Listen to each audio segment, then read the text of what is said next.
Juan 1, el Verbo y el Testigo. A Juan, el cuarto Evangelio. 1. El Evangelio de Juan es la cuarta sección de lo que algunos llaman el Evangelio cuádruple, con 4 voces dando diferentes perspectivas sobre la vida de Jesús de Nazaret. Escritores cristianos tan primitivos como Origen, 185 a 254 AD, entendían que realmente no hay 4 evangelios, sino que hay un evangelio cuádruple. El Evangelio de Juan fue probablemente el último en ser escrito de los 4. Y fue escrito tomando en cuenta lo que los primeros 3 ya habían dicho. Esta es una razón por la que el relato de Juan de la vida de Jesús es en muchos sentidos diferente de Mateo, Marcos y Lucas. B. Hay eventos significativos en el ministerio de Jesús que Mateo, Marcos y Lucas incluyeron y Juan omitió, incluyendo el nacimiento de Jesús, el bautismo de Jesús, la tentación de Jesús en el desierto, confrontaciones con demonios, la enseñanza de Jesús en las parábolas, la última cena, la agonía en Getsemaní, la ascensión. C. Los primeros 3 evangelios se centran en el ministerio de Jesús en Galilea. Juan centra su evangelio en lo que Jesús dijo e hizo en Jerusalén. D. Cada uno de los evangelios hace énfasis en un origen diferente de Jesús. Mateo muestra que Jesús vino de Abraham a través de David, y demuestra que él es el Mesías prometido en el Antiguo Testamento, Mateo 1, 17. Marcos muestra que Jesús vino de Nazaret, demostrando que Jesús es un siervo, Marcos 1:9. Lucas muestra que Jesús vino de Adán, demostrando que Jesús es el hombre perfecto, Lucas 3, 23-38. Juan muestra que Jesús vino del cielo, demostrando que Jesús es Dios. Sin embargo, es incorrecto pensar que el Evangelio da la historia de Jesús completa. Juan escribió que la historia de Jesús es tan grande que nunca podrá ser completada, Juan 21-25. 2. Mateo, Marcos y Lucas son conocidos como los 3 evangelios sinópticos. La palabra sinóptico significa ver juntos y los primeros 3 evangelios presentan la vida de Jesús, básicamente en el mismo formato. Los primeros 3 evangelios se enfocan más en lo que Jesús hizo y enseñó, Juan se enfocó más en quién es Jesús. Juan nos muestra quién es Jesús resaltando 7 señales, milagros, de Jesús. 6 de estos milagros no son mencionados en los primeros 3 evangelios. Juan nos muestra quién es Jesús permitiendo que Jesús hable por él mismo en 7 dramáticas declaraciones yo soy, las cuales no fueron incluidas en los primeros 3 evangelios. Juan nos muestra quién es Jesús dándonos testigos que testifican acerca de la identidad de Jesús. 4 de estos testigos hablan solo en el primer capítulo. 3. Juan es un evangelio escrito con un objetivo específico, que podamos creer. Un versículo clave para entender el evangelio de Juan se encuentra al final del libro, pero éstas se han escrito para que creáis que Jesús es el Cristo, el Hijo de Dios, y para que creyendo, tengáis vida en su nombre, Juan 20:31. El evangelio de Juan ha ayudado incluso a académicos escépticos a creer. El fragmento más antiguo que queda del Nuevo Testamento es una porción de Juan 18, encontrado en Egipto y data antes del 150 DC indicando amplia circulación en esa fecha antigua. B. Juan no nos dice mucho sobre sí mismo en el registro del Evangelio que escribió, pero podemos reunir algunas cosas sobre él en los registros del Evangelio. El padre de Juan fue Zebedeo. La madre de Juan fue Salomé, una de las que fueron a la tumba temprano en la mañana que fue descubierta la resurrección de Jesús. El hermano de Juan era Santiago. Juan era socio en el negocio de la pesca con Pedro. Juan y su hermano Santiago recibieron el apodo de hijos del trueno. 4. El Evangelio de Juan es un evangelio amado. Debido a su paradójica combinación de simplicidad y profundidad, Juan ha sido llamado una alberca donde un niño puede meterse y un elefante puede nadar. Sus historias son tan simples que incluso un niño las amará, pero sus declaraciones son tan profundas que ningún filósofo puede desentrañarlas. Herman. B. Así que, si prestamos atención diligente al entretenimiento, deportes, música, o a las noticias, cuanto más debemos prestar cuidadosa atención cuando un hombre está hablando del cielo, y pronuncia una voz más clara que el trueno. John Chrysostom. B. Prólogo al Evangelio de Juan. Esta notable y profunda porción no es solamente un prefacio o una introducción. Es una recapitulación del libro entero. El recordatorio del Evangelio de Juan trata con los temas aquí presentados: la identidad del Verbo, vida, luz, regeneración, gracia, verdad y revelación del Padre en Jesús el Hijo. 1:1-2. La preexistencia del Verbo, Logos. En el principio era el Verbo, y el Verbo era con Dios, y el Verbo era Dios. Este era en el principio con Dios. En el principio, esto se refiere a la eternidad atemporal de Génesis 1:19. En el principio creó Dios los cielos y la tierra. Juan básicamente escribió: cuando empezó el principio, el Verbo ya estaba ahí. La idea es que el Verbo estaba allí al principio antes de que nada fuera. Y Juan deja claro que el Verbo no es solo el principio, sino que es el principio del principio. Él estuvo en el principio, antes que todo lo demás. 2. ¿Era el Verbo? ¿Tuvo el Verbo un principio? Juan dice, no, porque si regresamos a cualquier principio, ya estaba la existencia del Verbo. Inmediatamente es evidente para la visión de Juan que el Verbo no es otro que el Dios que existe por sí mismo. Trench. 3. Esta descripción se da con el fin de que podamos comprender una historia continua que se remonta a un pasado inconmensurable, y la identidad de la persona que es el sujeto de esa historia. That's. B. En el principio era el Verbo. Verbo traduce la palabra griega antigua logos. La idea de logos tenía ricas y profundas raíces tanto en el pensamiento judío como en el griego.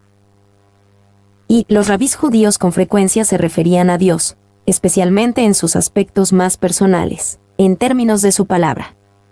Hablaban de Dios mismo como la palabra de Dios. Por ejemplo, antiguas ediciones hebreas del Antiguo Testamento cambian Éxodo 19:17. Y Moisés sacó del campamento al pueblo para recibir a Dios. Por Moisés sacó del campamento al pueblo para recibir la palabra de Dios. En la mente de los antiguos judíos, la frase la palabra de Dios podía ser utilizada para referirse al mismo Dios. 2. Los filósofos griegos veían a logos como el poder que da sentido al mundo, haciendo al mundo ordenado en vez de caótico.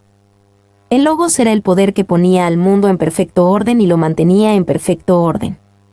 Ellos veían a logos como la razón principal que controlaba todas las cosas.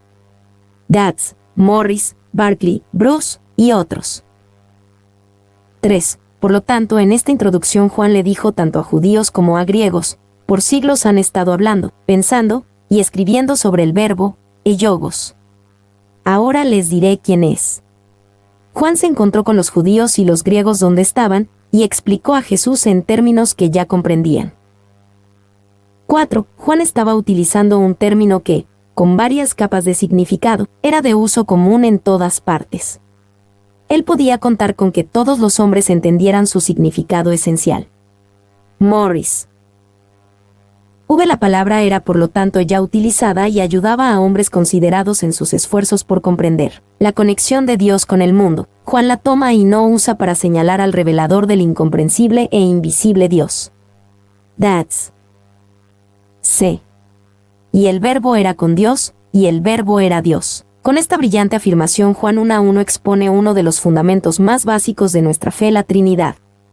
Podemos seguir la lógica de Juan. Hay un ser conocido como el Verbo.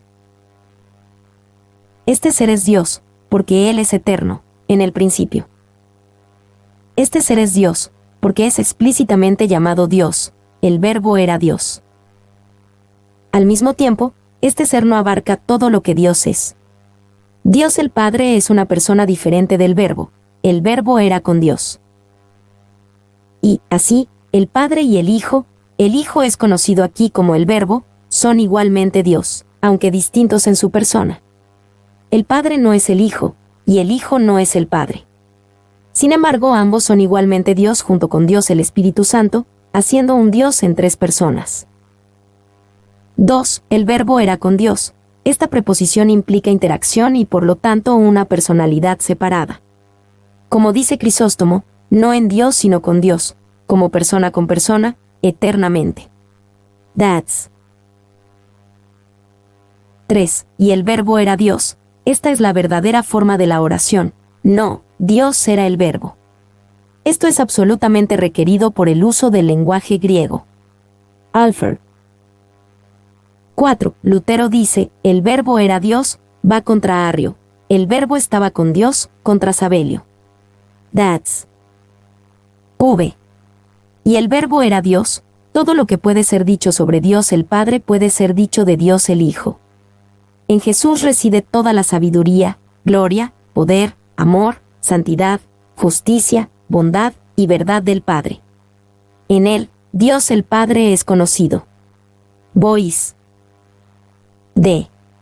En el principio era el verbo, y el verbo era con Dios, y el verbo era Dios. La Biblia del Atalaya. Los Testigos de Jehová, llamada la Nueva Traducción del Mundo, traduce esta línea bastante diferente. La traducción del Testigo de Jehová dice, en él, principio era el verbo, y el verbo era con Dios, y el verbo era un Dios. Su traducción es utilizada para negar la enseñanza de que Jesús es Dios, y es una traducción errónea y engañosa.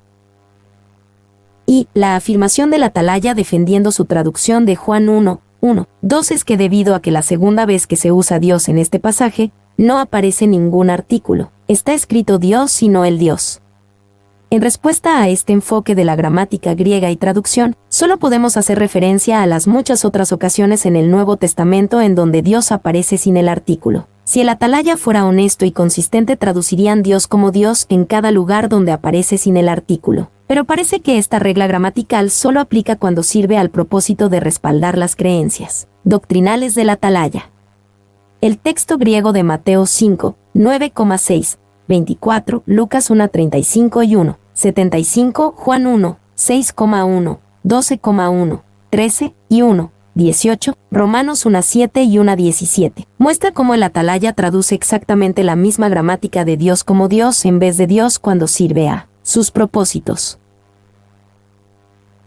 2. En el recurso principal que el Atalaya utiliza para establecer su afirmación, el reino interlineal. El Atalaya cita a dos autoridades griegas reconocidas para hacerlas parecer que están de acuerdo con su traducción, pero ambas fueron citadas erróneamente, y una de ellas, el Dr. Mantell, incluso ha escrito al Atalaya y demandó que su nombre fuera removido del libro. Otro académico a quien se refiere el Atalaya en su libro El Verbo, ¿quién es él? Según Juan, es Johannes Grieber. Grieber era en realidad un espiritista que practicaba el ocultismo y no un académico del griego bíblico. 3. Verdaderos académicos griegos no reconocen la traducción de los Testigos de Jehová de Juan 1:2. Una traducción sumamente engañosa.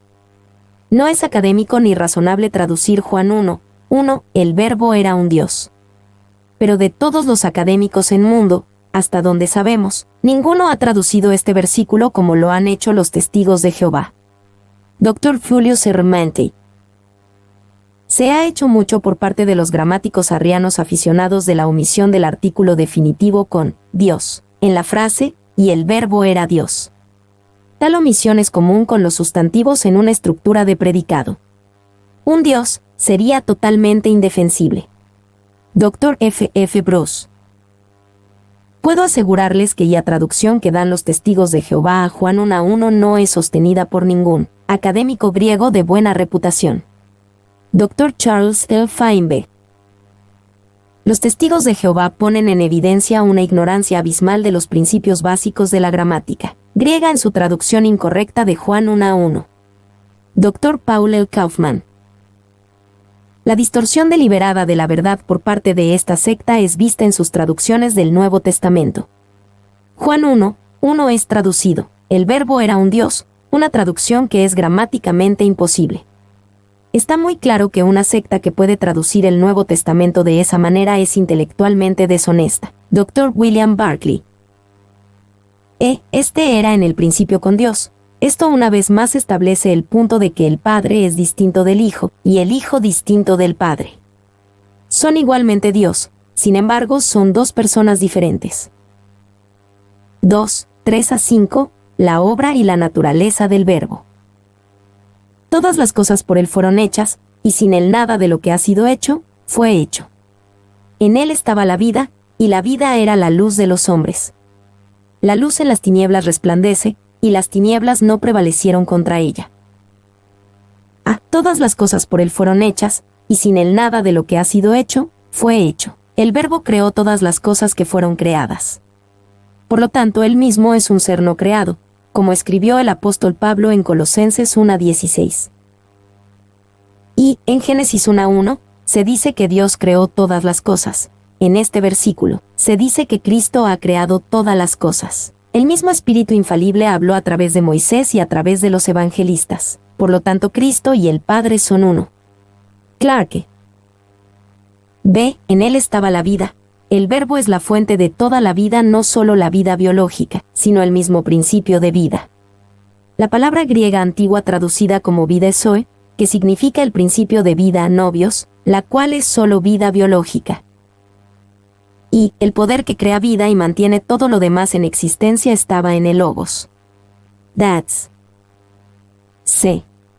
La vida era la luz de los hombres. Esta vida es luz de los hombres, hablando de luz espiritual así como de luz natural. No es que el Verbo contenga vida y luz, él es vida y luz. Y, por lo tanto, sin Jesús, estamos muertos y en oscuridad. Estamos perdidos. De manera significativa, el hombre tiene un miedo innato hacia la muerte y la oscuridad. D. La luz en las tinieblas resplandece, y las tinieblas no prevalecieron contra ella. No la superó es otra manera de traducir la frase, no prevalecieron contra ella. La luz no pierde perder contra la oscuridad nunca prevalecerá contra ella.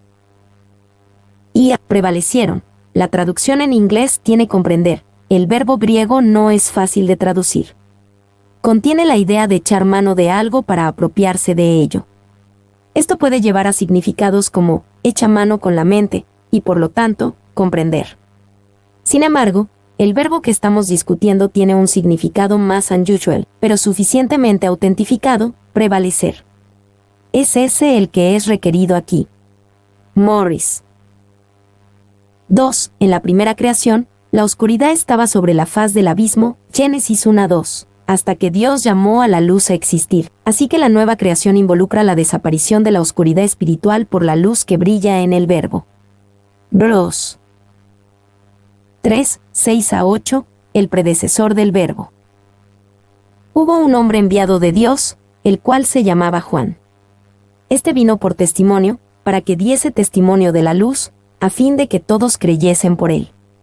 No era él la luz, sino para que diese testimonio de la luz.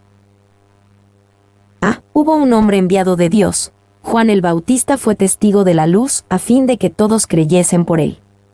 La obra de Juan el Bautista estuvo deliberadamente enfocada en llevar a las personas a la fe en Jesús el Mesías. Y el testimonio de Juan se introduce no solo como una nota histórica, sino para poder sacar a relucir la agravada ceguera de los que rechazaron a Cristo, that's. B. No era en la luz, sino para que diese testimonio de la luz. La obra de Juan el Bautista fue notablemente bien recibida y ampliamente conocida.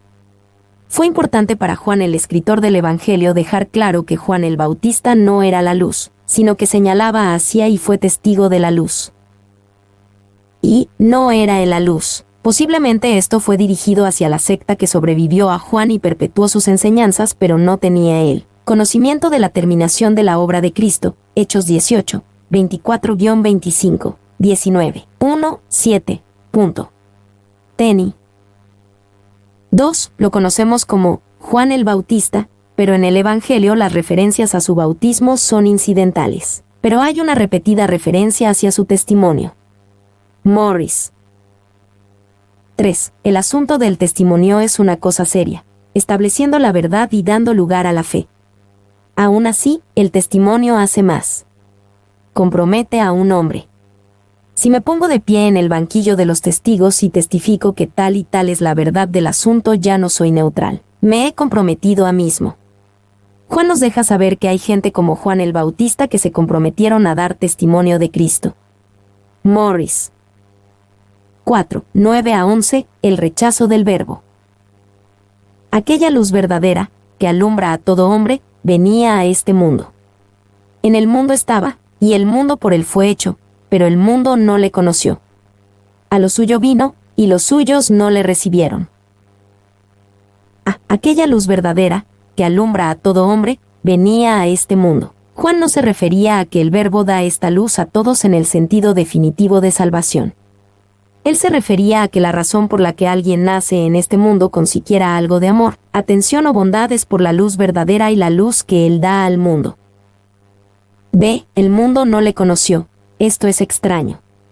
Dios vino al mismo mundo que creó, a las criaturas que creó a su imagen, y sin embargo el mundo no le conoció.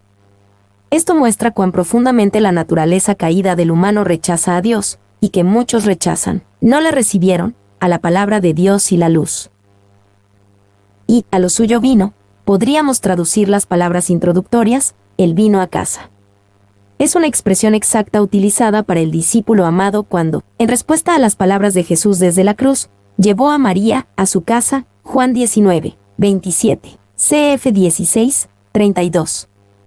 Cuando el Verbo vino a este mundo no vino como un extraño. Él vino a casa. Morris. 2. Se dice de los suyos, que no lo conocieron, pero tampoco lo recibieron. Y en la parábola del labrador malvado nuestro Señor los representa como que mataron a su heredero no en ignorancia sino porque le conocían. That's. 3. Este mundo no conocía a Cristo, pues Dios lo había ocultado bajo el hijo del carpintero. Su gloria estaba hacia adentro, su reino no llegó por observación. 5. 12 a 13. El recibimiento del Verbo. Mas a todos los que le recibieron, a los que creen en su nombre, les dio potestad de ser hechos hijos de Dios, los cuales no son engendrados de sangre, ni de voluntad de carne, ni de voluntad de varón, sino de Dios. Mas a todos los que le recibieron, a los que creen en su nombre, les dio potestad de ser hechos hijos de Dios. Aunque algunos rechazaron esta revelación, otros lo recibieron y por lo tanto se volvieron hijos de Dios. Se volvieron hijos de Dios a través de un nuevo nacimiento, por ser engendrados de Dios. Y el final de la historia no es la tragedia del rechazo, sino la gracia de la aceptación. Morris. 2. Más a todos los que le recibieron. La idea de recibir a Jesús es bíblicamente válida. Necesitamos aceptarlo y recibirlo en nosotros. Más a todos los que le recibieron solo es otra forma de decir a los que creen en su nombre. La fe es descrita como recibir a Jesús. Es la taza vacía colocada bajo la corriente que fluye, la mano pobre tendida por limosnas del cielo. Spurgeon. 3. Potestad de ser hechos hijos de Dios. La palabra hijos, tecna, es paralela a la escocesa Bairns, nacidos. Hace énfasis en el origen vital, es usada como una expresión de cariño, cf. Lucas 15:31. Los creyentes son los pequeñitos de Dios, emparentados con él por nacimiento. Tenny. B. No son engendrados de sangre, ni de voluntad de carne, ni de voluntad de varón, sino de Dios. Juan nos recuerda de la naturaleza del nacimiento. Los que lo recibieron son nacidos de Dios, no de esfuerzo o logro humano. Y son, no de sangres. El plural es curioso. El plural aquí podría señalar a la acción de ambos padres, o podría referirse a la sangre como conformada por muchas gotas. Morris. 2. Este nuevo nacimiento es algo que trae cambio a la vida. El hombre es como un reloj que cuenta con un nuevo resorte espiral, no solamente rostro y manos reparados, sino nueva maquinaria interna, con trabajos recién ajustados, los cuales actúan a un tiempo y una tonada diferente, y donde antes iba mal, ahora va bien, porque está bien por dentro. Spurgeon. 6:14. El Verbo fue hecho carne. Y aquel Verbo fue hecho carne, y habitó entre nosotros, y vimos su gloria, gloria como del unigénito del Padre, lleno de gracia y de verdad. Y aquel Verbo fue hecho carne, y habitó entre nosotros. Esta es la declaración de Juan más sorprendente hasta el momento. Habría sorprendido a los pensadores tanto en el mundo judío como en el griego el escuchar que aquel Verbo fue hecho carne. Y la expresión más general de la gran verdad de que Él se volvió hombre. Él se volvió eso, de lo cual está compuesto el cuerpo del hombre. La simplicidad de esta expresión es sin duda dirigida en contra del docetai del tiempo de los apóstoles, quienes mantenían que el Verbo solo tomó naturaleza humana en apariencia. Alford. 2. Los griegos en general tenían un concepto muy bajo de Dios. Para ellos Juan escribió, aquel Verbo fue hecho carne. Para las personas en la antigüedad, los dioses como Zeus y Hermes eran simplemente superhombres. No eran iguales al orden y a la razón de Logos. Juan le dijo a los pensadores griegos, el Logos que ustedes saben que creó y ordenó al universo fue hecho carne. 3. Los judíos tenían en general un concepto muy alto de Dios. Para ellos Juan escribió, y aquel Verbo fue hecho carne, y habitó entre nosotros. A los judíos en la antigüedad se les dificultaba aceptar que el gran Dios revelado en el Antiguo Testamento pudiera tomar forma humana. Juan les dijo a los pensadores judíos, la palabra de Dios fue hecha carne. 4. Dios se ha acercado a ustedes en Cristo Jesús. No tienen que batallar para encontrarlo, Él vino a ustedes. Algunos piensan que van de lugar en lugar intentando encontrar a Dios, y continúan con su búsqueda. Con frecuencia se quedan en un lugar hasta que Dios se acerca a ellos, entonces avanzan rápidamente. Cristo entró a una nueva dimensión de existencia a través del portal del nacimiento humano y fijó su residencia entre los hombres. Tenny. D. Agustín después dijo que en sus días precristianos había estudiado a los grandes filósofos paganos y había leído muchas cosas, pero que nunca había leído que el Verbo se volviera carne. Barclay. B. Y habitó entre nosotros. La idea detrás de esta frase es más literalmente, habitó como en una tienda entre nosotros. Por el sentido y el contexto, Juan conectó la llegada de Jesús a la humanidad con la venida de Dios y su morada con Israel en la tienda del tabernáculo. Se podría afirmar, y moró entre nosotros. Y moró entre nosotros. La naturaleza humana que tomó de la Virgen, siendo como el santuario, casa o templo, en la que su deidad inmaculada se dignó a morar. La palabra es probablemente una alusión a la Sejina divina en el templo judío. Clarke. 2. Correctamente el verbo significa montar una tienda, punto. Morris, la asociación en la mente de Juan era, con el tabernáculo divino en el desierto, cuando Jehová montaba su tienda entre las movedizas tiendas de su pueblo. That's. 3. El tabernáculo era muchas cosas que Jesús es entre su pueblo. El centro del campo israelita. El lugar donde se preservaba la ley de Moisés. El lugar donde Dios habitaba. El lugar de revelación. El lugar donde se hacían los sacrificios. El centro de adoración de Israel. 4. Si Dios ha venido a morar entre los hombres por el Verbo hecho carne, montemos nuestras tiendas a su alrededor, de este tabernáculo central. No nos dejen vivir como si Dios estuviera a un largo camino de distancia. Spurgeon. El Sejiná significa el que mora, y es la palabra utilizada para la presencia visible de Dios entre los hombres. Barclay. C. Y vimos su gloria. Juan testificó de esto como un testigo, incluso como lo hizo Juan el Bautista. Juan podía decir, yo vi su gloria, la gloria que le pertenece al unigénito del Padre. Y la palabra original traducida como vimos es más fuerte que las palabras vimos o miramos. Juan nos dice que él y los otros discípulos cuidadosamente estudiaron la gloria del Verbo hecho carne. 2. El verbo, vimos, es invariablemente utilizado en Juan, como, lo que es más, en todo el Nuevo Testamento, como ver con los ojos corporales. No se utiliza para las visiones. Juan está hablando de la gloria que fue vista en el literal y físico Jesús de Nazaret. Morris. D. Lleno de gracia y de verdad. La gloria de Jesús no era principalmente una descarga de adrenalina y ciertamente no era algo secundario. Estaba llena de gracia y de verdad. Y, amados, noten aquí que ambas cualidades en nuestro Señor están a su plenitud. Él es, lleno de gracia. ¿Quién podría serlo más? En la persona de Jesucristo la gracia inconmensurable de Dios es atesorada. Spurgeon. 2. Estas dos ideas deberían permanecer en nuestra mente y dirigir nuestras vidas. Dios es gracia y verdad. no una sin la otra.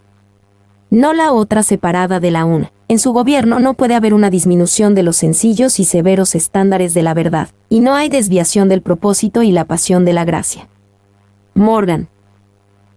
7. 15 a 18, dando testimonio del nuevo orden de Dios. Juan dio testimonio de él, y clamó diciendo, Este es de quien yo decía, el que viene después de mí, es antes de mí, porque era primero que yo. Porque de su plenitud tomamos todos, y gracia sobre gracia. Pues la ley por medio de Moisés fue dada, pero la gracia y la verdad vinieron por medio de Jesucristo. A Dios nadie le vio jamás, el unigénito Hijo, que está en el seno del Padre, Él le ha dado a conocer. El que viene después de mí, es antes de mí, porque era primero que yo. El testimonio de Juan el Bautista estaba arraigado en su comprensión de la preexistencia de Jesús. Él sabía que Jesús era antes de él en todos los sentidos. Y que en la antigüedad era ampliamente sostenido que la prioridad cronológica significaba superioridad. Los hombres eran humildes acerca de su propia generación, y realmente pensaban que sus padres eran más sabios que ellos, por increíble que esto pueda sonar para nuestra generación. Morris. B. Porque de su plenitud tomamos todos, y gracia sobre gracia. Este nuevo orden tiene una fuente inagotable de gracia, gracia sobre gracia, una expresión similar a la de panes sobre penas, y verdad, en contraste con un orden de leyes y regulaciones rígidas dadas por medio de Moisés. Y gracia sobre gracia, literalmente significa gracia en vez de gracia. Evidentemente, Juan tenía la intención de dar algo de énfasis a la idea de la gracia. Probablemente también significaba que cuando una pieza de gracia divina, por así decirlo, retrocede, es reemplazada por otra. La gracia de Dios para su pueblo es continua y nunca se agota. La gracia no conoce límite ni interrupción. Morris. C. Pues la ley por medio de Moisés fue dada, pero la gracia y la verdad vinieron por medio de Jesucristo. Esto describe y demuestra la plenitud de la gracia anunciada por Juan el Bautista y traída por Jesucristo. Dios el Verbo, Jesucristo, trajo un orden diferente del que había sido instituido por Moisés. Y la gracia y la verdad vinieron por medio de Jesucristo. Aquí, entonces, como en los escritos de Pablo, Cristo desplaza la ley de Moisés como el centro de la revelación divina y la manera de vivir. Bros. D. A Dios nadie le vio jamás.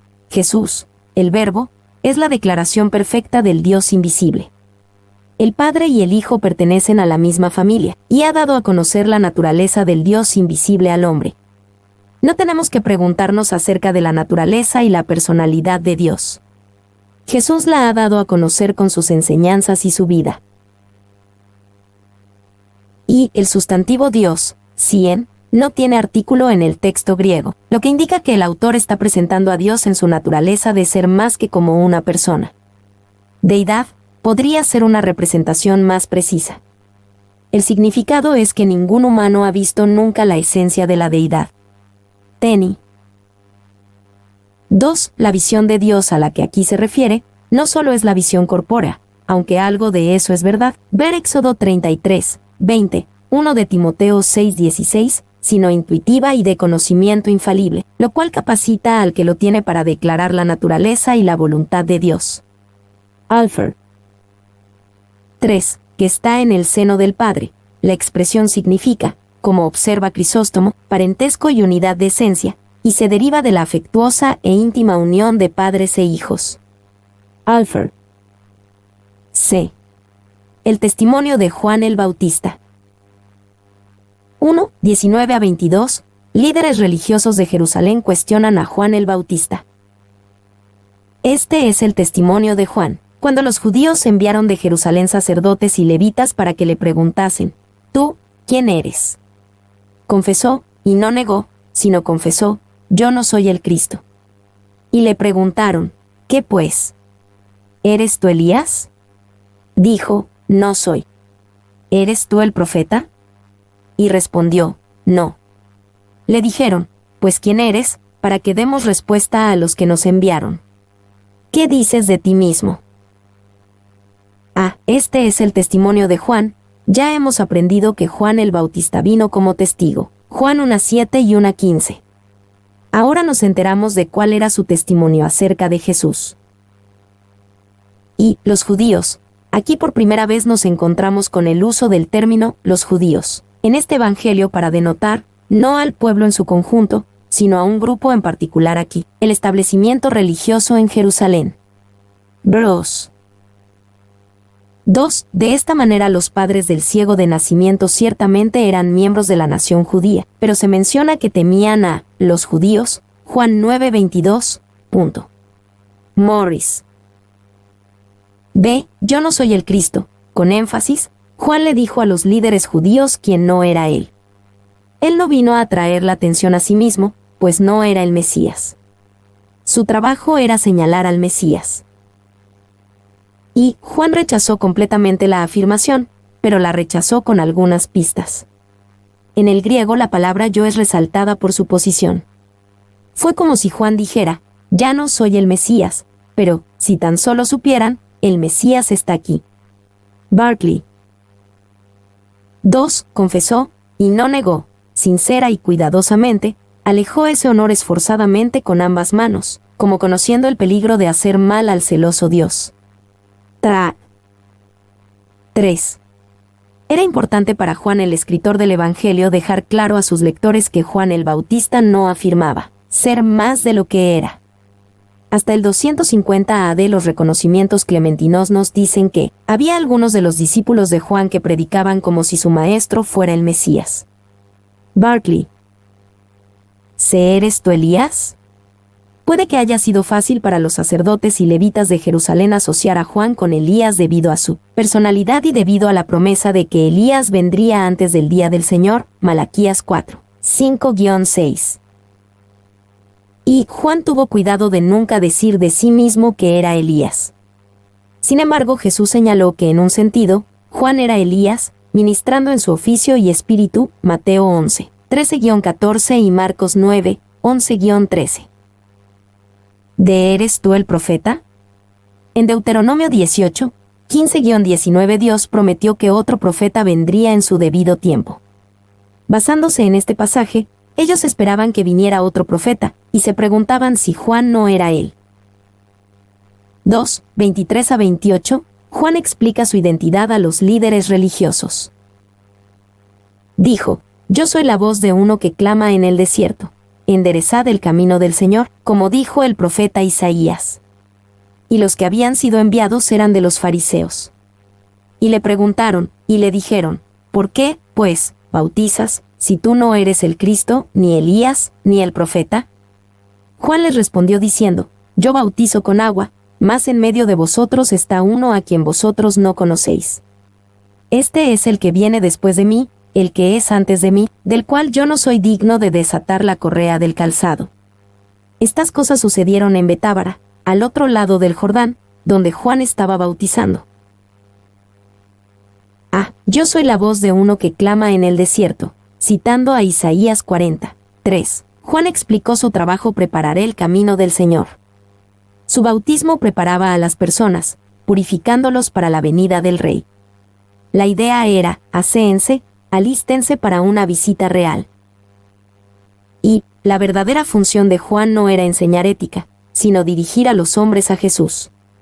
Enderezad el camino del Señor es un llamado a estar listos, pues la venida del Mesías está cerca. Morris.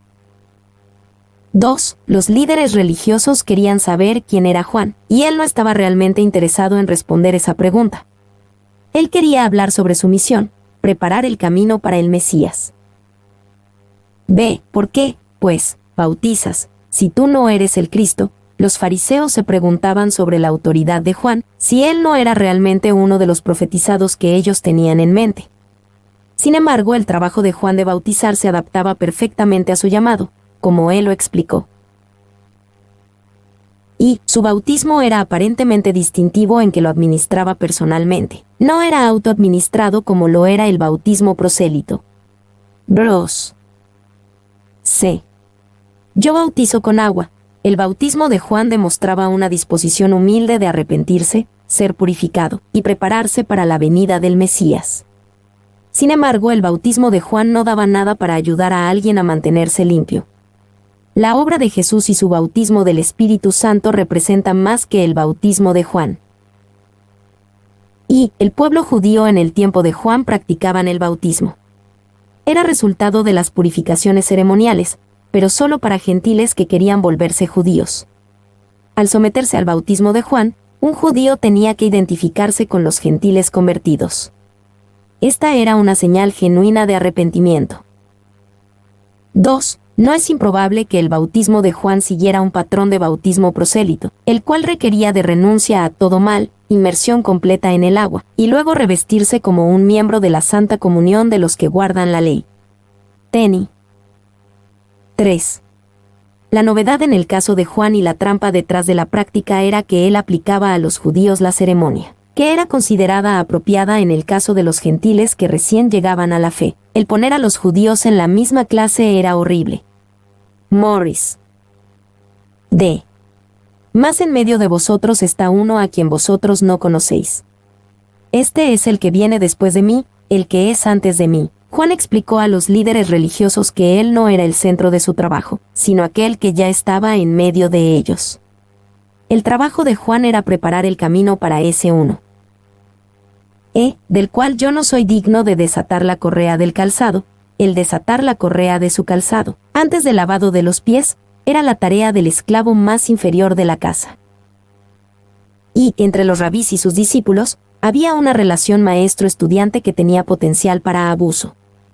Era totalmente posible que un rabí pudiera esperar un servicio irracional por parte de sus discípulos. Pero una de las cosas que era considerada demasiado baja como para que un rabí la esperara de sus discípulos, era el desatamiento de la correa de su calzado.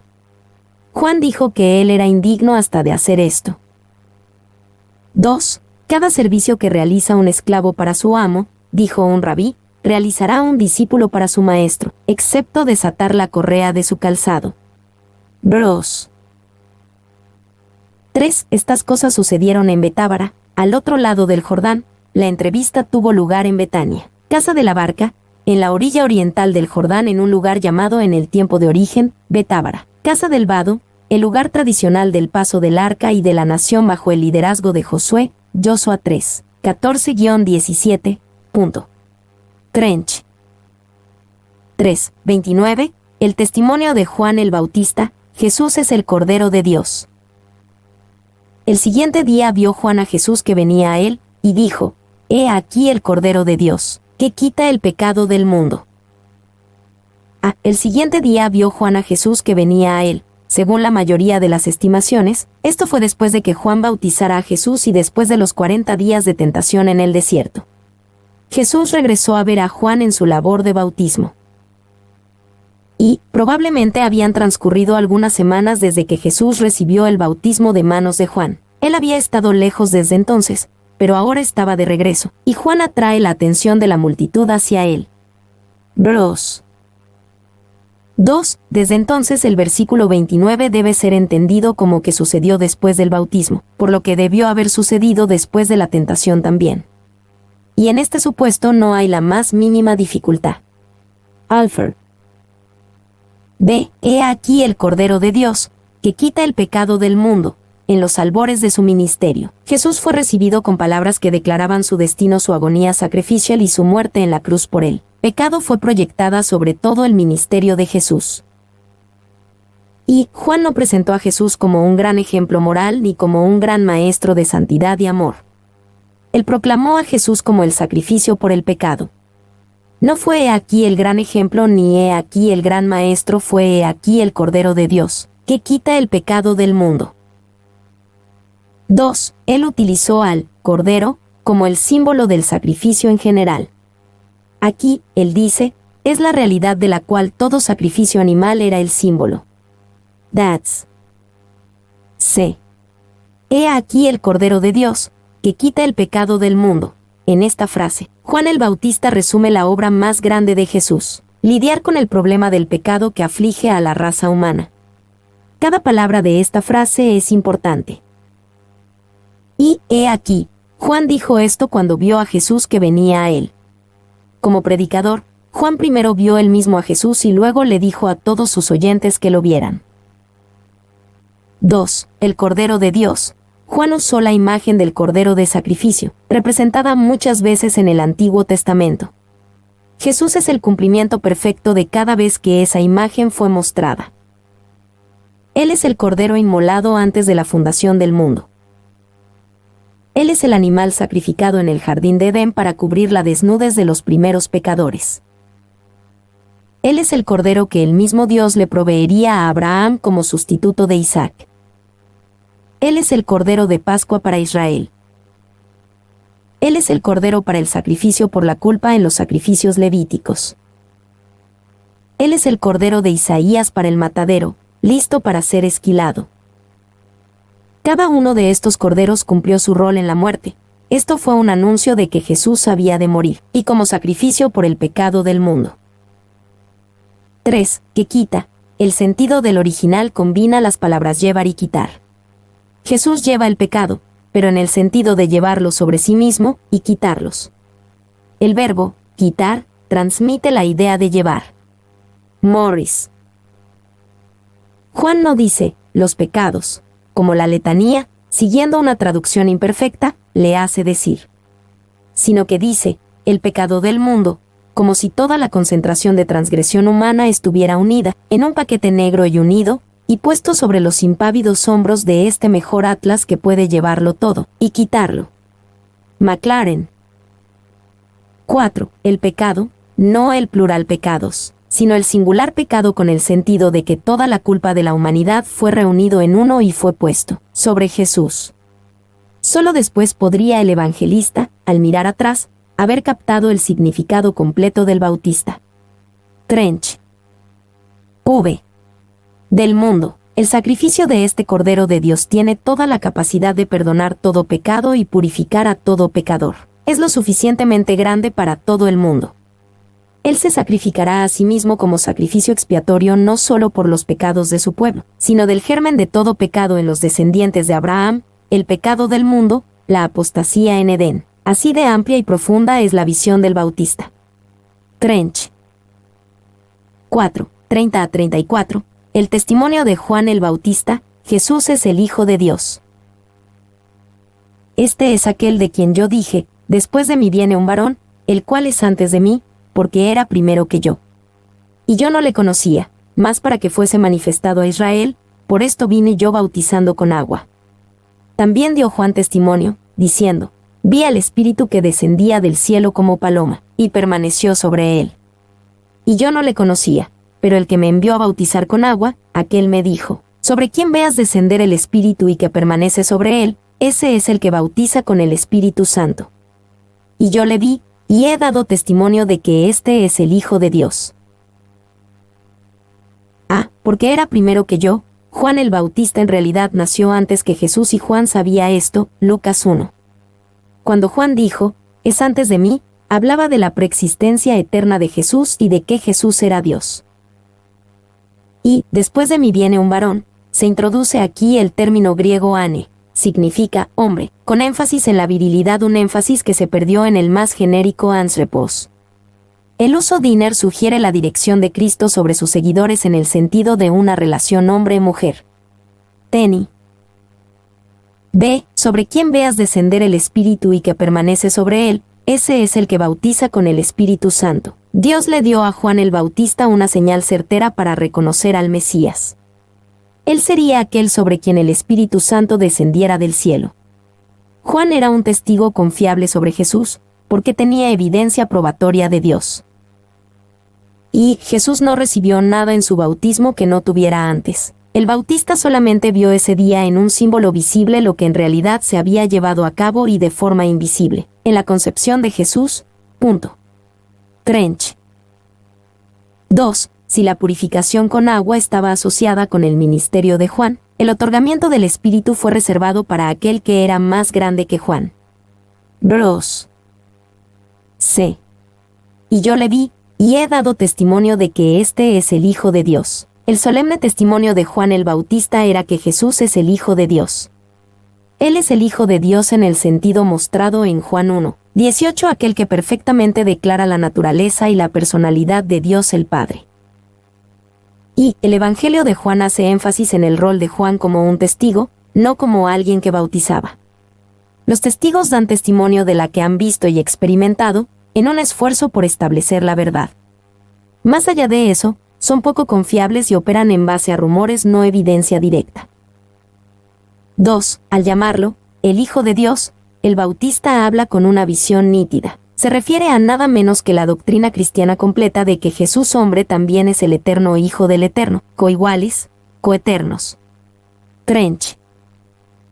3. Los testigos no son neutrales, están comprometidos con la verdad de su testimonio. De no ser así, son testigos poco confiables. Juan era un testigo confiable, y sabía quién era Jesús porque él lo vio con sus propios ojos. De el testimonio de los primeros discípulos. 1. 35 a 39. Dos de los discípulos de Juan comienzan a seguir a Jesús. El siguiente día otra vez estaba Juan y dos de sus discípulos. Y mirando a Jesús que andaba por allí, dijo: «He aquí el Cordero de Dios». Le oyeron hablar los dos discípulos y siguieron a Jesús. Y volviéndose Jesús, y viendo que le seguían, les dijo: «¿Qué buscáis?». Ellos le dijeron: «Rabí», que traducido es, Maestro, ¿dónde moras?». Les dijo: «Venid y ved». Fueron, y vieron dónde moraba, y se quedaron con él aquel día, porque era como la hora 10. Estaba Juan, y dos de sus discípulos. El escritor del Evangelio nos dice que uno de estos dos era Andrés. Juan 1:40. El otro de los dos no está identificado, pero por muchas razones es razonable pensar que era el mismo Juan, el escritor del Evangelio, quien aparece varias veces en su Evangelio, pero nunca es nombrado específicamente. Y quién era el otro discípulo, no se sabe con certeza, pero considerando, 1, que el evangelista nunca se nombra a sí mismo en su Evangelio, y 2, que este relato es tan minuciosamente exacto que incluso especifica las horas del día, y en todos los aspectos lleva las marcas de un testigo ocular, y una vez más, 3, que este otro discípulo, a partir de esta última circunstancia, ciertamente hubiera sido nombrado. Si el nombre no hubiera sido suprimido por razones especiales, estamos justificados al inferir que este era el mismísimo evangelista. Alfred. 2. Y mirando a Jesús, contemplando atentamente, en blekav, de dentro de, y bleb, mirar, ver con constancia y atención. Clarke, una mirada característicamente minuciosa puesta sobre un individuo. Morris. B. He aquí el Cordero de Dios. Juan ya había dicho esto de Jesús en Juan 1:29. Tal vez para este tiempo después de que Jesús regresó de sus tentaciones en el desierto, Juan decía esto cada vez que veía a Jesús.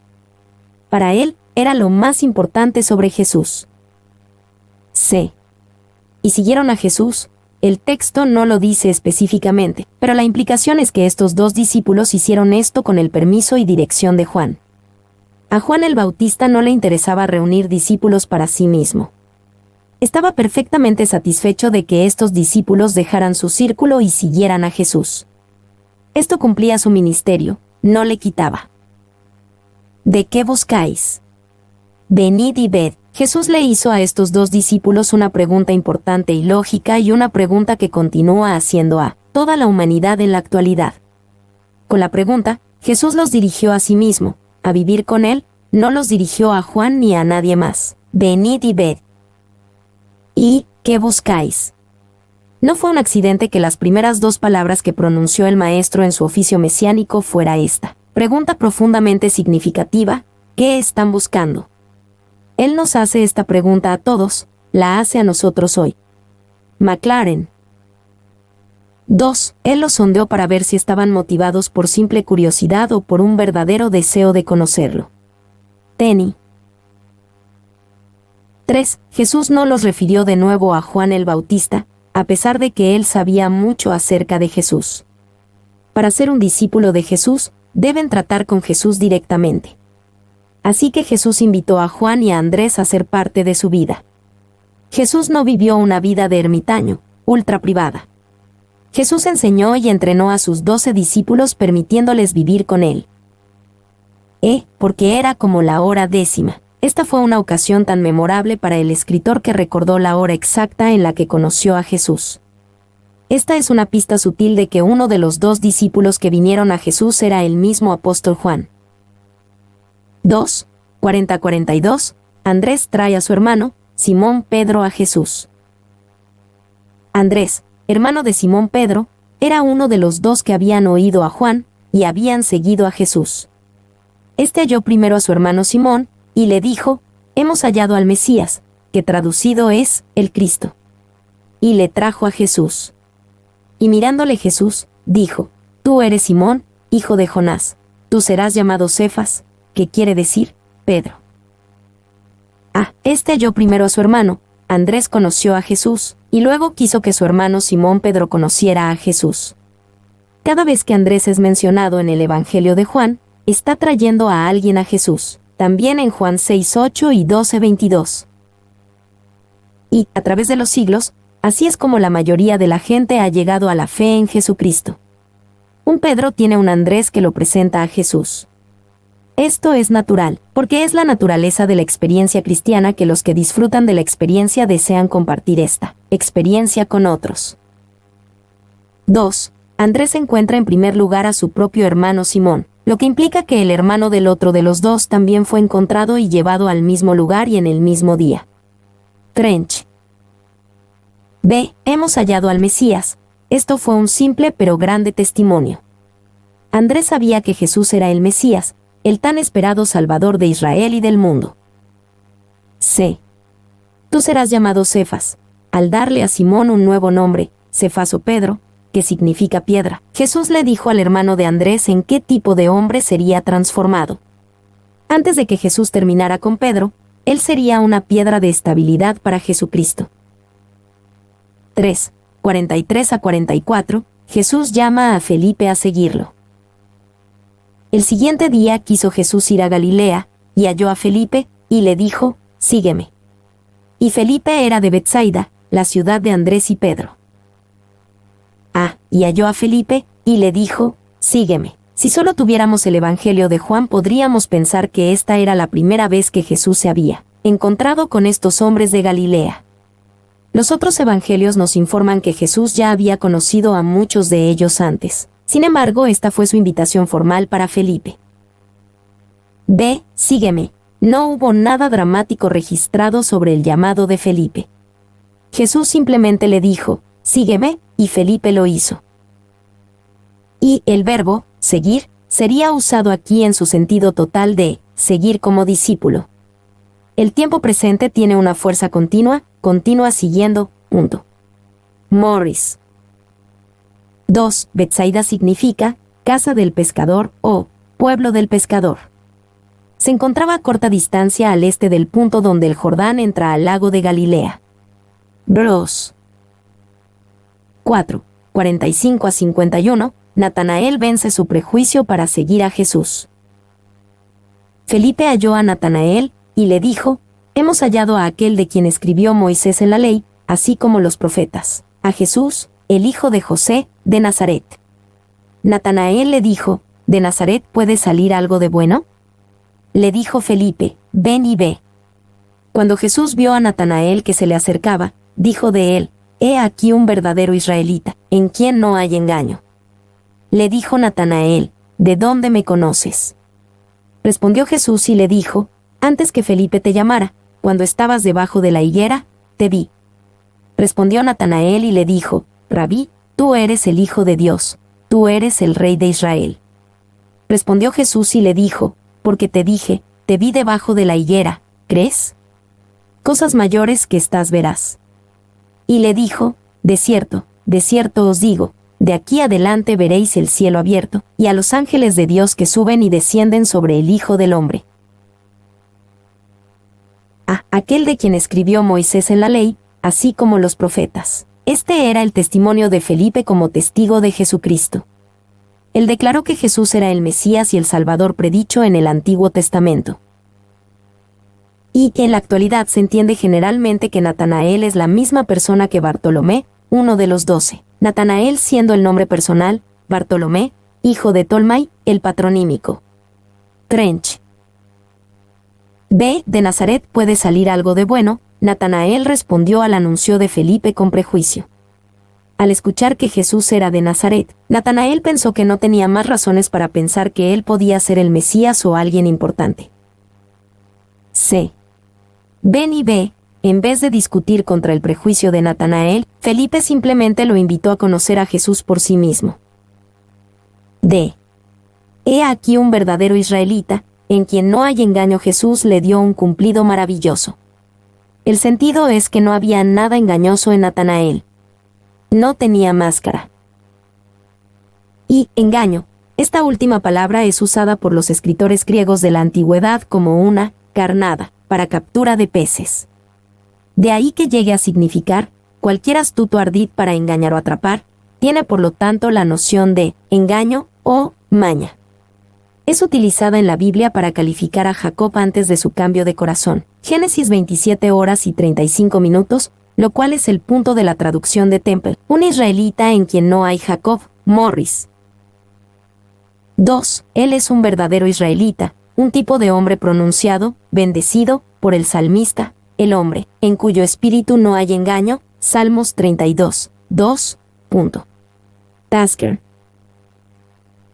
Cuando estabas debajo de la higuera, te vi. Es posible que a Natanael le gustara orar y meditar en Dios y su palabra bajo la sombra de una higuera.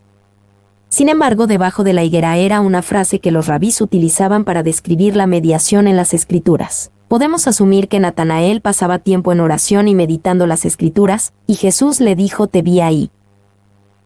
Y se dice del rabí Jase en el tracto Bereshit que él y sus discípulos tenían el hábito de estudiar bajo una higuera. Trench. 2.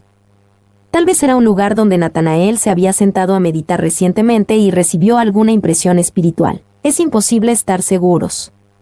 Ciertamente el follaje de la higuera la hacía adecuada para sentarse debajo de ella en el calor del día. Bros.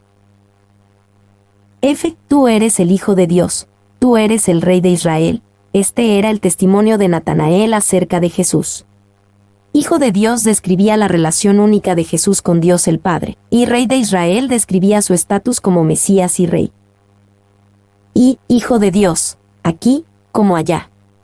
El artículo es importante. Indica que la expresión debe ser entendida como cargando un contenido completo, no mínimo. Aquí había alguien que no podía ser descrito en términos humanos ordinarios. Morris.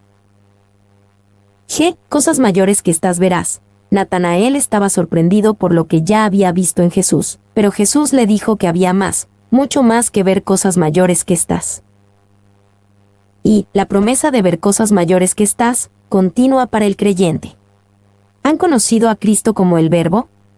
Él es más, tanto espíritu como vida. ¿Se ha vuelto carne? Usted lo verá glorificado con la gloria que tenía antes de los mundos. ¿Lo han conocido como el Alfa, antes de todo? También es Omega. ¿Han conocido a Juan? Conocerán a alguien mucho más grande. ¿Conocen el bautismo por agua? Ustedes serán bautizados por fuego. ¿Ha visto usted al Cordero en la cruz? Lo verán sentado en su trono. Meyer. H. De aquí adelante veréis el cielo abierto, y a los ángeles de Dios que suben y descienden sobre el Hijo del Hombre. Jesús le prometió a Natanael una señal más grande de la que había visto antes, incluso ver el cielo abierto. Y el anuncio de Jesús de los ángeles de Dios que suben y descienden sobre el Hijo del Hombre probablemente conecta con el sueño de Jacob en Génesis 28:12, donde Jacob vio una escalera de la tierra al cielo, y los ángeles ascendían y descendían sobre ella. Jesús dijo que Él era la escalera, el enlace entre el cielo y la tierra. Cuando Natanael llegara a entender que Jesús es el mediador entre Dios y el hombre, sería una señal aún más grande. Cosas mayores que estas verás. 2. Ahora él aprende que Jesús es la verdadera escalera por la que se cierra el abismo entre la tierra y el cielo. Tasker. 3. Esta parece una referencia bastante oscura, pero fue extremadamente significativa para Natanael. Posiblemente era la misma porción de la escritura sobre la que estaba meditando bajo la higuera. Y, Hijo del Hombre. La idea detrás de la frase no es el hombre perfecto, ni el hombre ideal, ni siquiera el hombre común. Más bien, era una referencia a Daniel 7, 13-14, donde el Rey de Gloria que viene a juzgar al mundo fue llamado el Hijo del Hombre.